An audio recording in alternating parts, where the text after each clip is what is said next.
LPG ग्राहकांसाठी एक महत्त्वाची बातमी. ई-केवायसी बाबत सुरू असलेल्या चर्चेत आता केंद्र सरकारने स्पष्टता दिली आहे.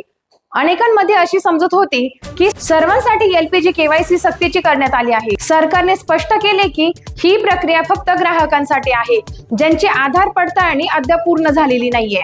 पेट्रोलियम मंत्रालयाच्या माहितीनुसार हा कोणताही नवीन नियम नाही, तर आधीपासूनच सुरू असलेल्या पडताळणी मोहिमेचाच हा एक भाग आहे. महत्त्वाचं म्हणजे ज्या ग्राहकांनी आधीच केवायसी पूर्ण केलंय त्यांना पुन्हा ही प्रक्रिया करण्याची गरज नाहीये.